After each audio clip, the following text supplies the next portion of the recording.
It's me, Mario!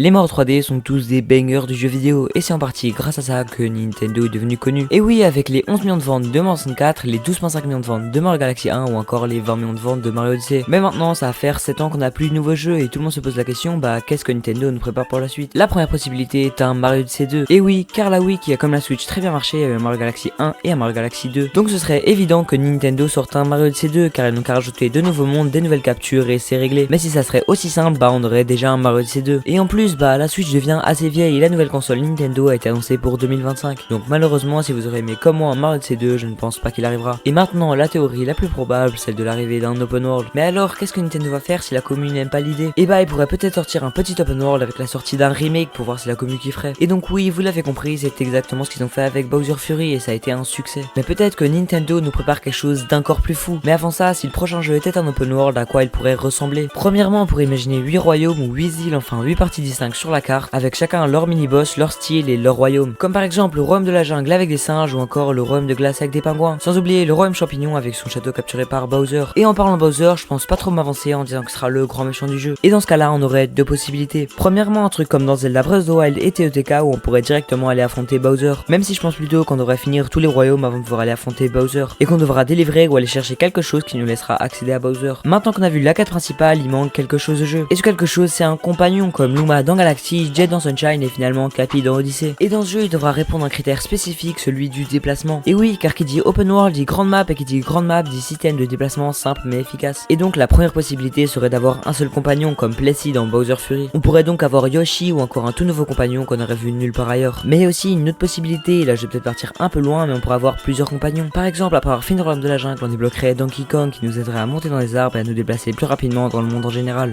Une question qui se pose maintenant, c'est qu'est-ce qu'on ferait dans ces royaumes? Et bien je pense que ce serait différent dans chaque royaume. Par exemple, dans le royaume de la jungle, on va affronter Donkey Kong. Ou encore dans le royaume de la glace, on aura affronté un mini-boss envoyé par Bowser. Pour finir, quelque chose d'indispensable dans les jeux Mario, ce sont les power-up. Et oui, même si dans Odyssey on a eu Cappy, donc pas de power-up, ça reste un indispensable des jeux Mario. Mais malheureusement, ici c'est difficile de trouver une réponse car les possibilités sont infinies. On pourrait donc avoir un poisson Mario, un Mario oiseau, un Mario Luigi ou même un Mario Mario. Enfin bref, les possibilités sont infinies. Maintenant, parlons d'une dernière possibilité, l'arrivée d'un Mario Maker 3D. Même si je pense que la proba est extrêmement faible, imaginez un instant pouvoir créer son propre royaume et ses propres niveaux. On pourrait donc imaginer un jeu dans le même style que Mario Odyssey, mais on pourrait placer nos propres obstacles et nos propres lunes. Ça ressemblerait un peu au mode créatif de Fortnite avec des bâtiments, des murs et plein d'autres choses qu'on pourrait placer sur une map. Et par contre, pour la map, tu devras sûrement choisir entre plusieurs maps déjà créées par Nintendo. Un peu comme si t'avais le royaume de sable totalement vide et tu pourrais placer n'importe quoi dessus. Et voilà, c'est déjà la fin de la vidéo, n'hésite pas à liker et à t'abonner car moins de 2% le son et à écrire tes théories en commentaire. A plus.